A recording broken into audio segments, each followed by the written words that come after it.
Hey Gators and sports fans, get all your Gator talk, news, analysis, and opinions on the Pod Up with Matthews in the Morning podcast.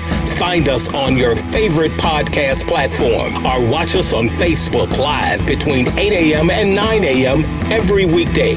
Pod Up, because we are Gator fans. So say it's great to be a Florida Gator.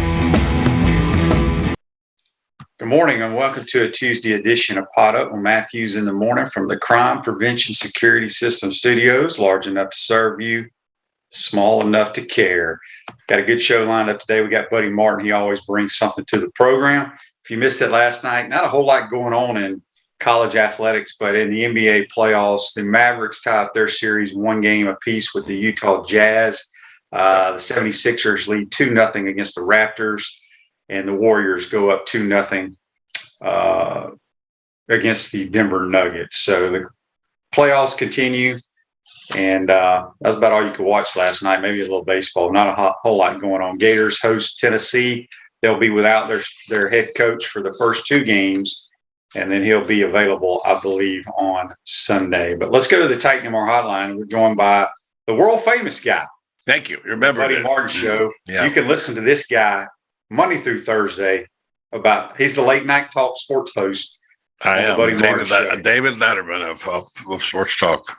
That is you. Good morning, buddy. How are you? Morning, Shane. How you doing? Yeah, I mean, let me know what happens in the NBA, okay? I'll count on you what happens. I might watch it. I don't follow it. I mean, I definitely don't follow the NBA during the regular season. I'll watch the playoffs when they start. Yeah, I do too. But I don't sit down and I don't plan my evening around the National Basketball Association. Yeah. It's one of those deals where you're flipping through the channels. There ain't nothing on. I may watch a little bit here and there. Yeah. I really like watching. I like watching the Phoenix Suns. Devin Booker, who's a phenomenal player, came out of Kentucky one year. I played against his dad. His dad was one of my crosstown rivals back in Mississippi in high school. Melvin Booker, who played at Missouri. So I enjoy watching him play. But buddy, we haven't talked to you since the spring game. I was on your show last night, gave you my thoughts. You did. Give me your thoughts on the game last Thursday night. Well, let's start from ground zero. Let's get like this. At least they could line up and get the snap count right most of the time. Now, that's an improvement right there with what I've seen the last couple of years around here. So I think this team is fundamentally going to be pretty sound. It's hard to tell, Shane, you can't judge too much from a spring game, but it's all we got. We don't have a whole lot of other things to judge it on. I saw some things that I liked and some things that just didn't like the chain. I mean, you got to get rid of that chain. And I got to say this, I Jack Miller, your guy, you talked about it now for a lot. Well, he's not my guy. Well, you see, but you lauded the choice because you want a pure drop back passer, and he's not really just that. He's got quick feet, by the way. Yeah, I've watched him closely, and he's got a fairly good arm. He obviously rhythm and timing is off, but and he made some bad choices like the pick he threw. But overall, I say, given the bloated figure of 45,000, I'm okay with that. I understand it's what you play again. It was a good evening in the Swamp, and I was there as you were reporting on the sideline. Look, Shane, what can you judge a team by? How they take the field, how they comport themselves, how they act. AR-15, Anthony Richardson looked like a baller. And we couldn't tell much about his running because he wasn't tested. So, and of course, it wasn't tackled. But I think I'd say I'd give it overall about a B+. And I think Billy Napier accomplished what he wanted to accomplish. The thing I liked about it, number one, it's the orange and blue game. Thank you. I've been bitched about that for about 10 years around here. Call it what it has always been.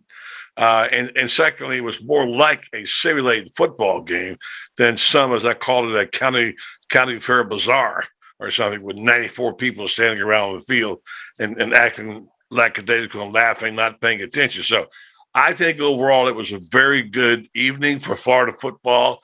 I don't know what the response to the 300 recruits was. Nobody does. But overall, I think Billy did. He made a good choice to go to Thursday night, despite the fact there are people in Tampa and Orlando and Jacksonville who have to drive extra to get there. Not too happy about that. But look at Alabama, what happened there, because they had the game on Saturday. The weather was bad. There were tornadoes. They had not many people in the stands. I don't think it says anything about Alabama football. It just happened to be a Easter weekend, Passover weekend.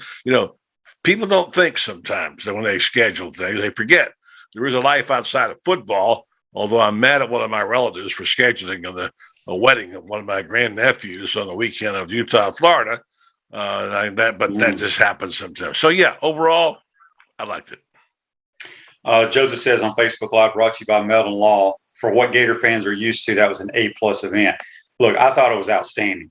Like I told you, I've watched 3 scrimmages and a couple practices. I thought that was clearly the best they've looked. Now, granted, they can script it. There was no blitzing. It was base everything, but it went off very well. I wanted to get your thoughts, buddy, because I've had some people say it to me in the last couple of weeks. Once they changed the day from Saturday to Thursday, and Coach Napier's reasoning was, he wanted the student body there, and I thought the student body showed up because they'd be home for Easter, but he wanted to have the opportunity to have recruits on campus because the recruits were going after not all 300 of those. There was probably 15 of the 300 that were really big time players, I believe. The reason they did it is so those kids they were not going to show up. And what Gator fans don't understand, buddy, if that game was on Saturday, those recruits were going either to Tuscaloosa or to Athens, Georgia. And so I had people saying, well, Florida shouldn't move their game just because, look, we are not on the same level playing field with those two teams right now. That's right. Now, we're on the same playing field with those people now in the organization and off the field because we're in an even battle now because we have the same amount of people in every department. We have that facility that we're moving into in June. So now we're on the same level as Alabama, Georgia, Ohio State, and those guys. Now we got to get on the same level with the athletes wearing the uniforms. And that's the only way that Coach Napier could get those kids here because they were not going to come to the Swamp on Saturday if our game was on Saturday. That's reality right now. It will change in the next couple of years. So I just think sometimes these people, it's just like somebody asked me, I think it was Frank Frangie asked me on his show Friday when I was up in the press box doing his show. He asked me, he said, give me your honest opinion, the talent on this roster of the 85 scholarship players, rank it in the SEC, 1 through 14. Where does Florida stand? I said about 8. I said about 7th or 8th. Okay. I said he agreed with me because, he said, I wasn't going to agree with you. He said 10, 12, 13, 14 or up in the top 5. But that's how far we are behind. Yeah. And we can catch up. But I just think sometimes the Gator fans have to take off their orange and blue glasses and we have to realize the rebuild of this football program, what it's going to take. Well, you can blame, don't you? What's that? You can blame for that. Who? Your old coach. Well, Steve Spurrier thinks he's always – no, Steve Spurrier says he's always got a chance to win. He never used excuses. He didn't have an NFL roster at Duke, and he inherited a really good club in 1990, as you know, you were on it. But the bottom line is that people think that you can do some magic and win. It's a little different game today. I like that attitude. You can win now. I think that's an important attitude. And I think Billy Napier said this both on the interviews and what I saw on the podcast the broadcast. I watched it back again last night. And he did say, he wants there to be some urgency, which I think is a key word. What he told Anthony Richardson, he told the team he wants them to take every snap with urgency. That's one thing, and I feel like I'm just lambasting Mullen. I don't think Mullen seemed to have an urgency about him and about his team and whatever. That rubs off. I think that urgency to get better as quick as you can, do what you can, is very important in this program. And I think he got that. At the same time, he's got a measure of patience. He's building something. I liken it to a really beautiful home on top of a hill. You know, it's your dream house. You're not going to sit there and knock it out in 6 weeks and have a house. It takes years to build the foundation, to get to sit around the property, to make everything good inside, make it beautiful, to make it a masterpiece. And Billy Napier is hoping to build a masterpiece. He ain't going to do it in a year, but I think he's on his way to something special. And I think did you see the quote by Anthony Richardson about? That was a very good quote. So I can pull it up here, but I was impressed. Here's what he said. I feel like the coaches, the atmosphere, the change in everything. I feel like this is the best thing that ever happened to me. Now, real or perceived, that's important and that's impressive. You think it doesn't resonate with some other recruits? It does. And I think that's what Billy Napier brings, the authenticity, the fact that he cares about the players. They know he cares about the players. He said this several times. I don't want football to use them. Let them use football. That's the kind of stuff that parents like to hear. Yeah, he does care about his parents. I won't forget at the end of the game, a call in the game from up in the press box. You know, I can see everything. And it was late in the game. And I think it was Bernie that got injured over on the visitor sideline. Coach Napier was down doing an interview with the young lady that was on the SEC. Lauren. He stayed over there. And he didn't get up real quickly. Mm-hmm.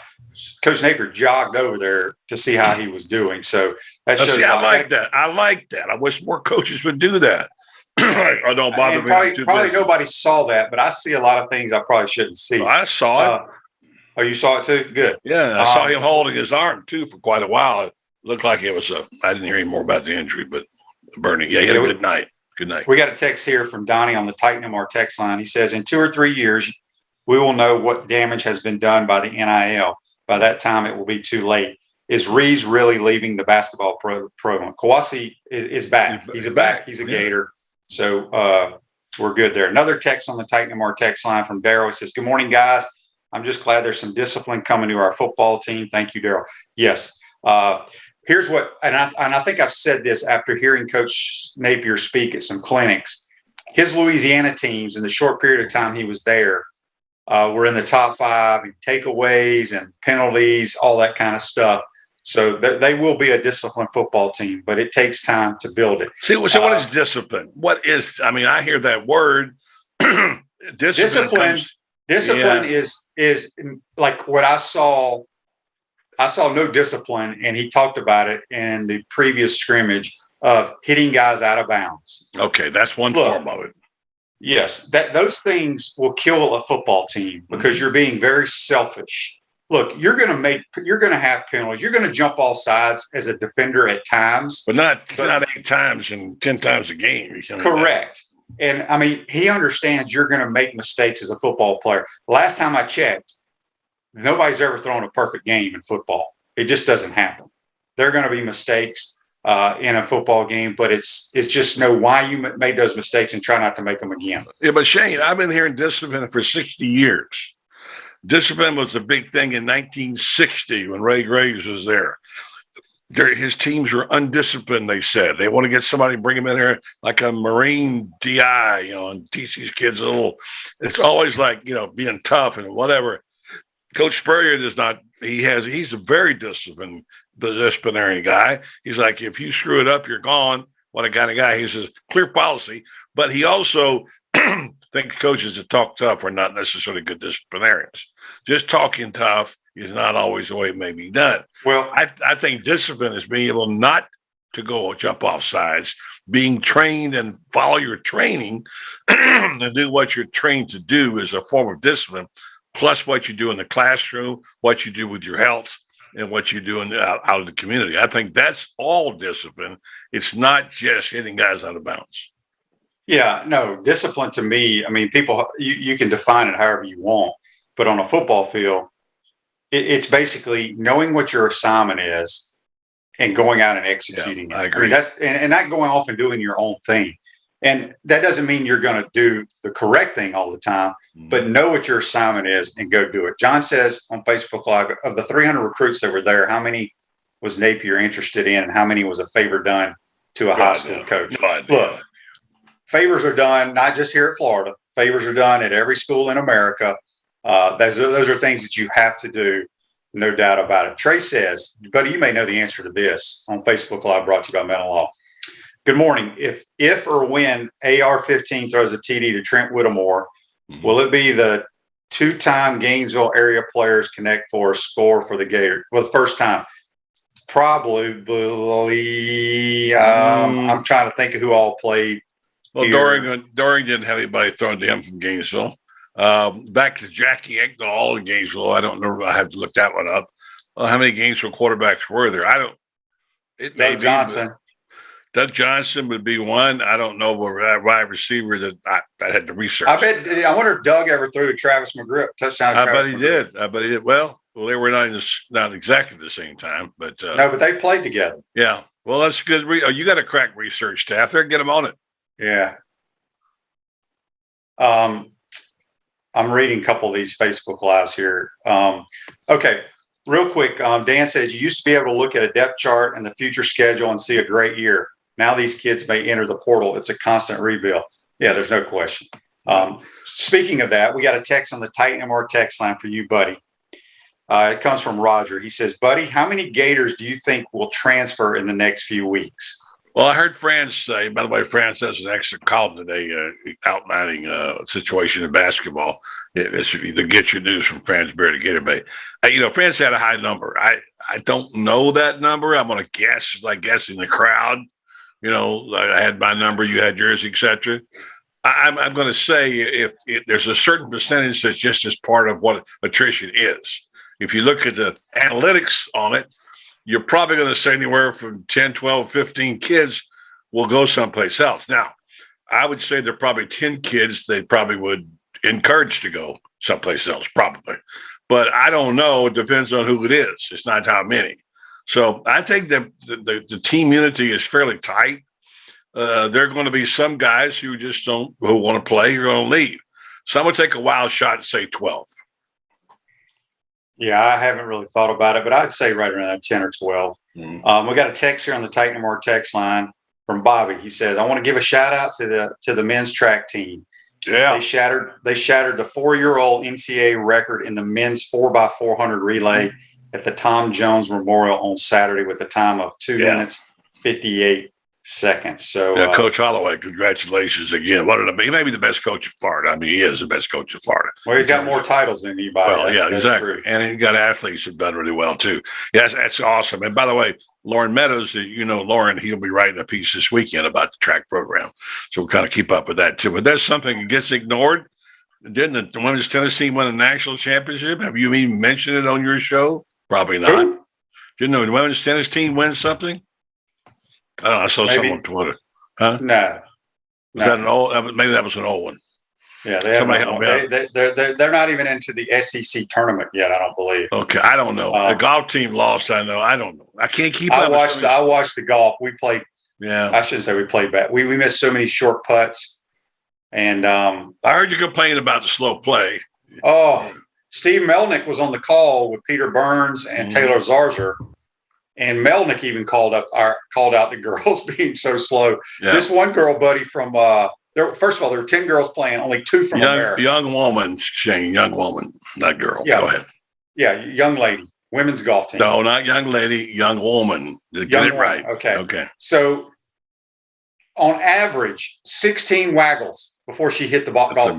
That's amazing. I mean, Melnick was biting his teeth, his tongue, and finally he just said, "These young ladies have got to speed up play." Yeah, really.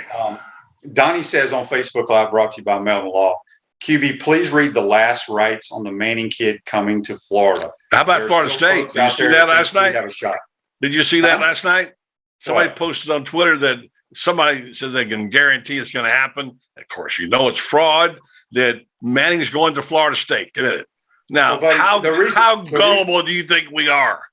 No, the reason everybody is that's the problem with Twitter. People are making fun of Florida State now because I want to say, if I'm not mistaken, the big offensive lineman from Georgia was supposed to be he went on his visit and they thought it was signed, sealed, and delivered that he was going to go play for the Noles. Apparently he's not. So now people are joking about Arch Manning. Arch Manning, there's 3 schools and there's one clear leader, in my opinion. Texas, I think. I think he will be a Georgia Bulldog. No. Yes. Okay. Watch it. All right. I don't know. What do I know? I don't know anything. But we'll bet lunch on it. Let's see. And here again is the Twitter. It drives me crazy with stuff like this. You can't authenticate it. You can't prove it. I don't know. You throw something out there, it becomes fact, and I'm guilty of it. I just want to say, I want to explain something. Do I have a minute to explain what I'm talking about here? Because look, I want to explain to people, and I've decided I'm going to do this. You may get bored with me, but you got to explain what the media is. Okay. Can I? And I think you're going down this road, but I have a text here. All right, go ahead. You can kind of fit into your rant. Okay. All right. Real quick, it comes from Tom on the Titan MR text line. Yeah. He says, "Hey, buddy, why are the Gator fans so upset at the reporter that broke the news on the Anthony Richardson story? Isn't that their job?" Yeah, good. Okay. Yeah, we're not going to have time to get too deep into that, but that's part of what I want to say. And I think it's unfortunate. Look, fans are fans. It's the old cliche. Fans comes from the word fanatic. Okay. You don't expect them to be clear-minded and objective. So I get that. But let me just say, we have to educate some people, Shane, and you know this because now you are part of the media and you were an athlete. I talked to you about that. Ben Troop, we talk about it. The media's job. The media is not the same, not exactly journalism. Okay. A guy who's got a Twitter account with 15 followers is not a journalist. He's part of the quote unquote new media, whatever. I mean, do your thing. But you're talking about professionals who do this are trained, they work at it, and they're not out there to have an agenda. They're there to report what they perceive to be the facts. You can argue all you want to. Well, they held that story. I don't care about that. Whatever. The fact is that journalists are dedicated to the truth for the most part. I think 95% of them I've known have been honest people trying to get it right. Okay. Journalists, people who really work at it. This is not some guy with a Twitter account or whatever. And you got in the media, you also got your columnists. Columnists are their opinions, Shane. They're columnists. They give opinions. They observe, they give an opinion. That's not the same thing as a reporter. They're both journalists, but one's opinion, one's fact. Then you got your job as an analyst. Okay, as an analyst, they want you to go out there and raise the pom poms and sing "We Are the Boys" and whatever. But your job is to tell us that their offensive and defensive lines are thin and how that's going to translate in against Utah. So you got that. So just so you know, these so-called social media experts masquerading as journalists, they're not. Okay, now guys who are the guys that they're hating on. You can like him or not. Matt Baker, I'm not a friend with Matt Baker. I know him, whatever, is an honest journalist. He reported the story on the AR-15's speeding, and it's a legitimate story and what happened. And then Edgar Thompson. People love to beat up on Edgar, okay? And he's very punchable. All right, he has a punchable face. He is a friend of mine, and he does work hard to get it right. And they said the most unfair thing I saw was Edgar got a DUI 2 years ago. And somebody posted his picture and a mugshot on DUI saying, how could a guy like this write about AR-15? That's nothing to do with it, man. That's just a shot. So that's crap. So again, remember, folks, media, journalism, different things, not the same stuff. I want to clarify that. And Shane, will you please help me get that message out there? Yeah, I've tried to say it too. And look, the whole thing with Anthony, we talked about it on your show last night. Mm-hmm. It's a great learning lesson. I mean, luckily, nothing bad happened out of this incident. He will learn from it. He's a good kid. I don't know why he was awake at that time of the night. Well, boy, that's what 19-year-olds do. Well, that's true. I don't know if I did that at 19. I like. Are you kidding me? You didn't get in by 4 I never drove that fast. I didn't have a car that would go that fast. And so anyway, it's not fair to the journalists because the Gator fans don't get it. I don't. I mean, I don't understand that. That's their job to report when things happen. Yeah. So Brandon says a grown man who drinks and drives doesn't have the place to tell a kid he needs to mature. That's not true. People live and learn, man. Everybody makes mistakes. I disagree with that 110%. That's ridiculous. Yeah. No. Dan says he was awake because he was excited to have that sweet car. Yeah, probably so. Real quick, Ruse Ogre State Farm Office is a team of dedicated insurance professionals ready to help life go right with the right insurance options for you and your family. Visit ogreinsurance.com and call them at 352-240-1779. A few more minutes. Buddy Martin here on the Titan More Hotline. All right, buddy, real quick, let's switch gears. We talk a little bit of golf. I knew you were going to be happy because your wife loves some Jordan Spieth. Jordan wins the golf tournament this past week, the Heritage out in Hilton Head. Did you watch any of it? Did we lose Buddy?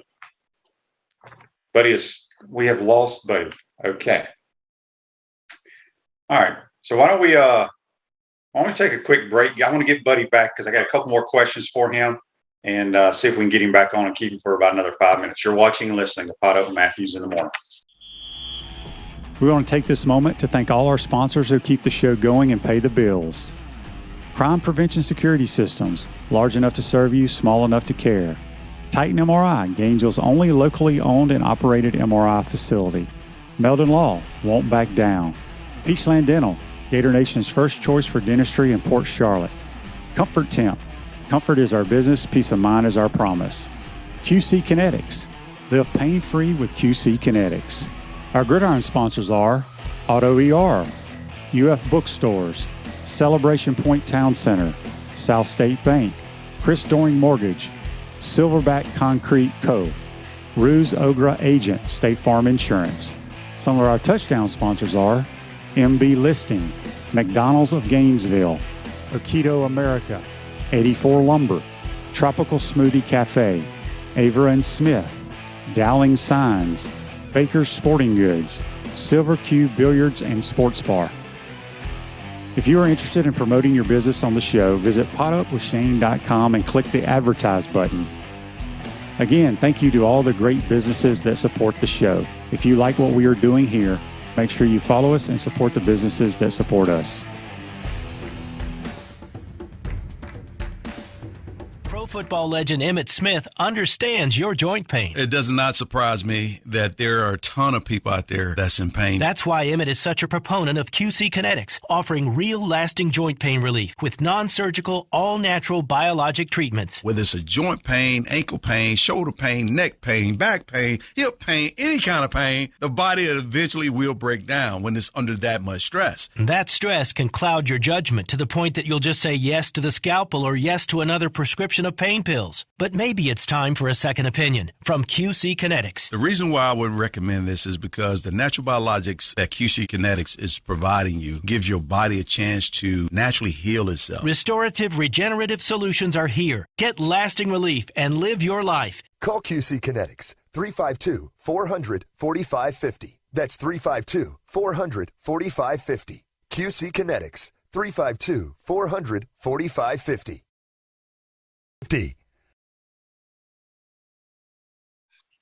Welcome back to the Crime Prevention Security System Studios, large enough to serve you, small enough to care. Celebration Points, where the Gators go to celebrate. With premium brands like Dave & Buster's, Bass Pro Shops, Hotel Indigo, Medici's, Escapeology, Kilwins, and the HBC's restaurant, Spurrier's Gridiron Grill, where you can get 50% off a bottle of wine every Wednesday. We'll see you at Celebration Point, where the Gators go. So don't know what happened to Buddy. We can't get in touch with Buddy. Maybe his internet blew up. Got a couple Facebook Lives here. I'm going to shoot through all these. Greg says, Buddy dozed off. Get him some coffee. Yeah, we don't know what happened to Buddy. Lauren says, this thing with AR has gone way off the rails. Yeah, and then Sissy says, Edgar lost my respect when he misreported on Jalen Jones. I'm not sure what that was. Anyway, Buddy, I think, is logging back on now. We'll get him. Buddy, are you there? I'm here. Shane. I'm here, but you can't see me. My internet went down. Okay, sorry about so that. I appreciate you calling back because we had some questions here for you. Let me get to these real quick, and then we'll let you go on about your business. Ironically, Fred the asked- Cox guy is here to fix it, so we'll see what happens. Go ahead. Okay. Fred asked here on the Titan MR text line, buddy, with the struggles that Florida continues to have in baseball, do you think Scott Strickland will put Sully on the hot seat? I don't think hot seat, but I think he is going to get him a little kick in the butt a little bit because the team's out of the top 25. All right, look, he's got a built-up credit. He's good for a couple of years, no matter what. You just don't fire guys like that, put on the hot seat. They'll have a discussion. They'll talk about it. He's going to try to get it fixed. But, Shane, it's really unusual when you see a catcher like Ryefeldt hit 3 home runs and they get a 4th home run, they lose the game against Vanderbilt. They did rally to get the last game of that series thanks to Derek Fabian's home run. But, they got bullpen issues. They got problems. They got to get it fixed. And I think Sully can get it, but he might not be able to get it done in time. Yeah, they, what's interesting, and we talked about this yesterday on my program, Florida, Vanderbilt, Mississippi State, Ole Miss, and I think South Carolina, all really good baseball programs, all have losing records in the Southeastern Conference right now. Buddy, another text here. Tennessee's number 1. Wow. Number 1. What's that? I can't believe Tennessee's number 1. Can you believe that? Well, they're rolling in here this weekend. Yeah, it's crazy. That coach has done. You say what you want to say about the coach. He's done a phenomenal job getting those guys playing really, really well. And I'm sure it'll be a packed ballpark this weekend with the Vols in town. Buddy, text here from Jimmy on the Titan MR text line. He says, buddy, you've been covering the Gators for a long time. When was the last time the Gators had an opponent like the Utah Utes on opening day? Well, I have to go back and think about that. Who was your first team? Oklahoma State, right? Yeah. We started a couple years ago, not a home game, but remember we played, was it Michigan that we played out in Texas under McElwain? But that was kind of a preseason deal, sort of. But we started with Miami. Yeah, I have to go back and research that. But I go back to in the 1990 year when they played a game they thought they were going to be contested. You guys won it by 4 touchdowns, whatever it was. I have to research that, but they don't usually have opening games like that. And this is a very good football team. If you saw them last year, we did. This is a disciplined team. They're good. They can play defense, and they're a really legitimately top 5, 6 team in the country. It's going to be an all-day job. Jeff says on Facebook Live, AR-15 is now known as AR-105. Greg says Miami a few years ago. Yeah, Miami was I was thinking, in the swamp. And I can't think of anybody other than Oklahoma State, I guess, in 1990. But that's a good research project for you, buddy. Yeah. Here's one more Facebook Live before we get you out of here. John asked, when was the last time Florida lost a home opener? Look, I'm not a historian on that kind of stuff. I have to look it up. But, guys like Dan Bond and Art, I'm not. It's been a while. Spurrier almost never lost them. I have to go back and look at my history on that. But it's going to be an interesting season, and one I'm excited to see, and something to build toward. A lot of interest this summer. You and I are going to be talking about it all summer long, and then we'll be talking about those chains at some point, I'm sure. Yeah. Okay. Last text here on the Titan MR text line. This comes from Bob. Bob says, buddy, will you be going to SEC Media Days this year in Atlanta? I don't know yet. I haven't made up my mind, but I think we'll have people there, friends. I'm not sure. I may have to have some surgery here. Nothing like, serious, but if I do, I won't be able to go. But I want to go. We'll see. I've been to a bunch of them. I like being there, and I'll hope to be there in Atlanta. Atlanta's a good spot for it.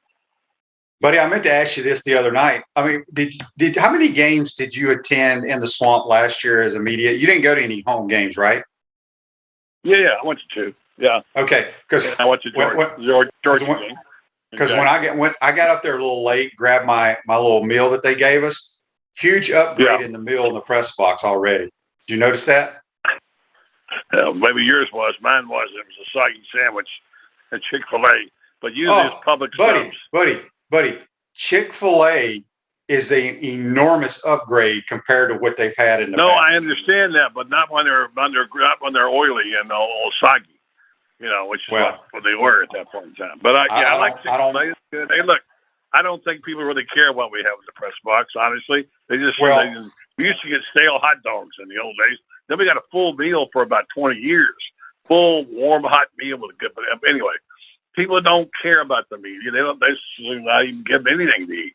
So the reason I brought that up is I think Billy Napier's made a change there, because the best meal I had last year in the press box was in South Carolina. It was hands down the best. Yeah. Well, there's some good places you can go and get decent meals around. But listen, I'll be honest with you. Sometimes I think that they assume the media didn't come to those games. Okay, be easier.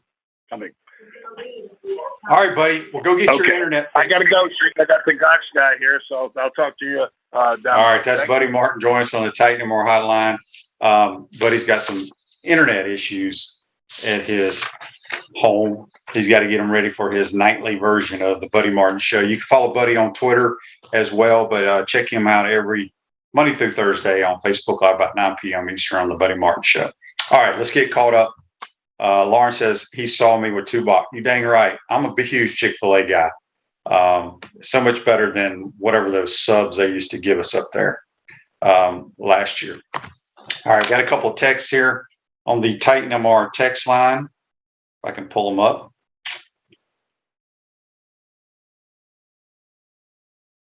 This one comes from Cheryl. Cheryl says, it's a common question right now. Now that the spring is over, how many Gators do you see transferring, and how many do you think we bring in from the transfer portal? That's the $1 million question right now, Cheryl. I think it's all going to depend on who's in that portal. I don't know who's in the portal, but Coach Napier talked about this. Part of his organization, as he likes to call it, they have people that are specifically a department that is looking at college transfer portal on a daily basis. And so you only have a short period of time, because in order for these kids to be able to play this year, they have to be signed, sealed, and delivered by May 1st. So I'm sure that I want to say they had a kid in for the spring game, a transfer from Maryland, a big defensive lineman. But they will be hot and heavy in there to see if they can make the program a little bit better. But as for guys leaving, I'm not sure if he's had his exit meetings yet or not. That usually kind of tells them where they stand in the football program right now. Joseph asked, are we still over the scholarship limit? I don't know the answer to that, Joseph. That's an easy fix, though, if we are. You just tell them they need to leave in a nice way. John says, yes, we are. We got a lot of people talking about when was the last time we lost at home, I guess, in the opener. Dan says it was Ole Miss 1989. That sounds about right. Andy asks, Shane, Gators got a real shot at Johnny Broome, Plant City kid who was transferring from Morehead State. It's between the Gators and Auburn. He's 6'10" and a 17-point. Yes, I heard about him. I want to say he's not done deal yet, but I think it's a very good deal. Look, they got the kid from VMI yesterday as well. If you don't know about VMI now, they can score the basketball, and this point guard is coming in. So I like what Todd Golden's done. I think, you got to be excited. If you missed it, Noah Locke, former Gator, is back and has signed. He went to Louisville last year. He is now transferred to Providence, if you missed that. So he continues to stay on the move. Kemp says, we need some wheels at wide receiver. Would love the kid out of Louisville, 4'1", 40 guy. What we need some little shifty guys like a Kadarius Toney, Travis McGriff, Jaquez Green. We need those kind of guys that can make people miss. I don't see anybody right now on this roster that you can throw a slant or a hitch to that can take it the distance. That's what we're missing, that burner that can take the top end off of defense. So I don't know who's out there. That's why he has the department that all they do is focus on college transfers. Dan says Golden is headed in the right direction. I agree. Joseph says, so we should see more departures than additions, I guess. Well, yeah, you got to get down to 85. So I don't know. I don't know what's going to happen there. We'll know here in the next couple of weeks. Should be interesting. But I do agree that we need some burners for sure. Let's get to this day in sports. Brought to you by our good friends at Comfort Temp. Comfort is our business. Peace of mind is our promise. Comfort Temp's now hiring team members with all levels of experience, great culture and benefits, and opportunity for growth.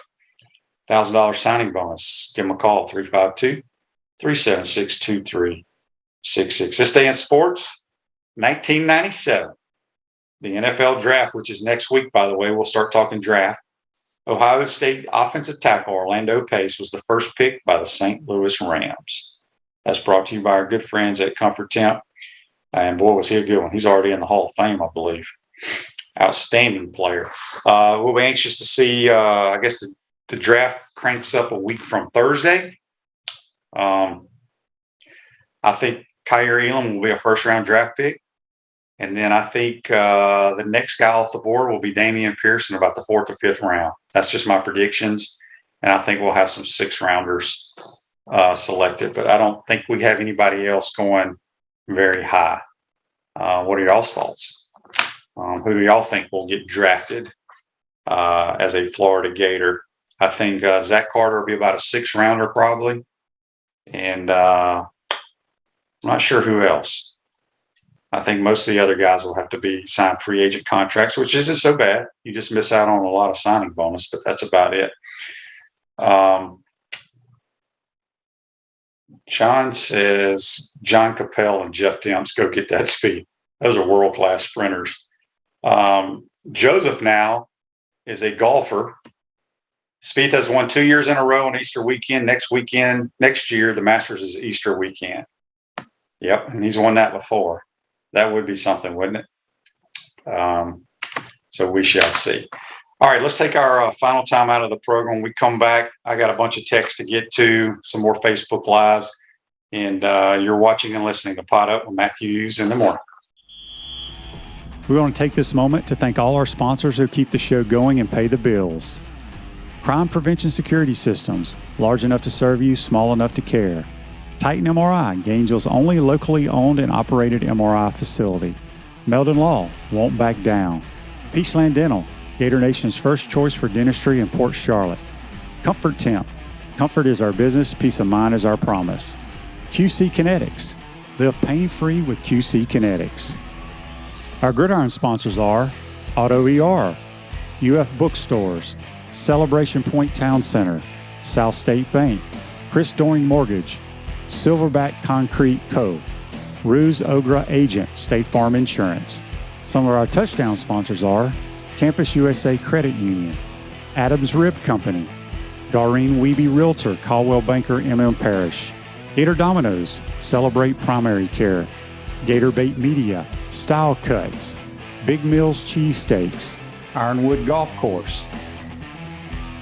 If you are interested in promoting your business on the show, visit potupwithshane.com and click the advertise button. Again, thank you to all the great businesses that support the show. If you like what we are doing here, make sure you follow us and support the businesses that support us.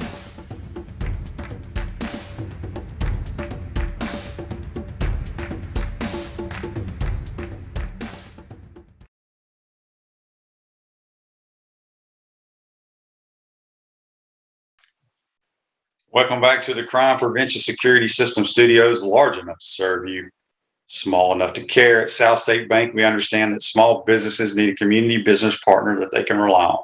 South State has 4 convenient Alachua County locations. South State Bank, banking forward, member FDIC. I want to thank Buddy Mark for joining us on the Titan MR hotline. Camp says here on Facebook Live, brought to you by Meldon Law, he says that Elam should be a first rounder, but somehow I feel he will slip to the early round 2. That's possible, but he's a good, really good player, man. He's going to last a long time in that league. Joshua says, who will be the starting running back this year? I'm leaning more towards Johnson myself. no question. Montrell Johnson will be your starting running. I will be shocked if he's not the starting running back against the Utah Utes. He knows the system. He's a really good football player, and he's the best running back. So there you have it. That's my 2 cents. I have no inside information. I'm just telling you what I see with my own 2 eyes in the 3 scrimmages and the 2 to 3 practices. He is clearly the best running back on the team. All right, I got a text here on the Titan MR text line. Let me pull it up, see who it's from. Don't forget, you can send us text anytime you want. It doesn't have to be during the show. We'll always get to them. This is from Tom. No, I'm sorry. I've already read Tom's. This is from Jerry. Jerry says, hey, Shane, Gator fans need to realize it's a journalist's job to report on the teams that they cover. I guess he's referring to all the backlash that Edgar and Matt Baker, I think is his name, are getting for reporting on the AR situation. Look, it happens everywhere, people. I mean, just because Anthony's a starting quarterback, he did something he wasn't supposed to do. He's going to learn from it. Nothing tragic came out of it, and it will be fine. But it's their job to do that. I don't get it. I'd like to hear your comments and see what y'all think. Let's see, what was that? Rick says on Facebook Live, brought to you by Mel Law, Orlando Pace went to the Hall of Fame in 2016 and his rookie trading card is worth $1.50. Really? Maybe it's because he's an offensive lineman, Rick. They don't get any love, even in the card business, I guess. Andy asked, being thin at tight end, do you think Billy might do some things with 2 backs or using slot receivers? It's possible. You know, they're thin, but they won't be thin come fall because you're going to get Odom back from injury. You're going to get Elksness back. You got the kid that he's kind of a tweener. Gosh, what's his name? Out of California. He'll be here in the summertime. The kid they signed from California is a tight end. Very athletic guy. And then you got Zipper and you got Zanders. So they'll be fine back at tight end. So we'll see. But, yeah, you'll see some 2 backs every now and then, I guess. I mean, Trent Whittemore's a guy you can stick in there at the wing position. You know, they kept running that split zone. Inside zone is one of his favorite plays, at least according to the spring the other night, where the tight end's on the wing and he whams the defensive end on the opposite side. And then he bluffs the defensive end and goes in the flat. And he was wide open all night long. We could not cover it. Very high percentage, easy throw that our defense had trouble with.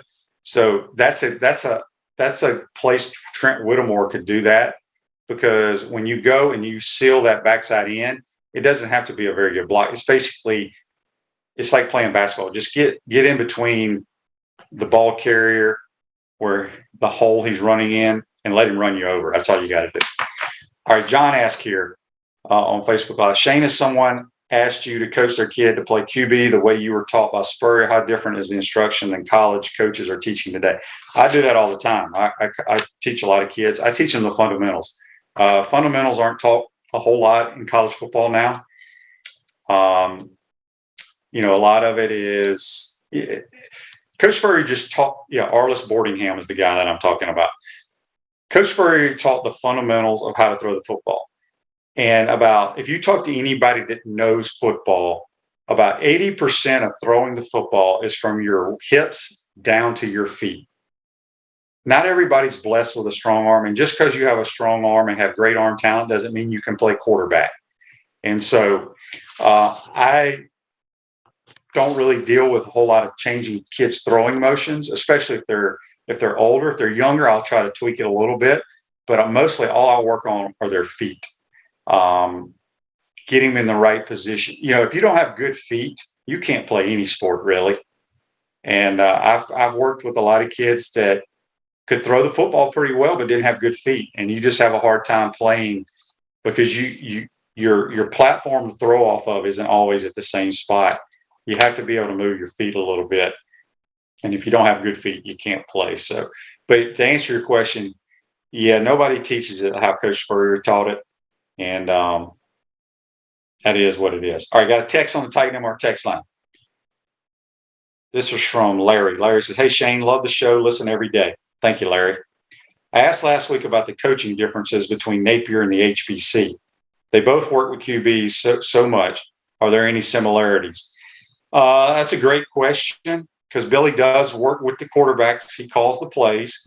I do like what he does. He stands behind the quarterbacks at practice. I have not been in meetings to hear how he coaches the quarterbacks. I will plan to sit in some this summer. But gosh, Billy's coached with a lot of good coaches playing the position. I love that part of it.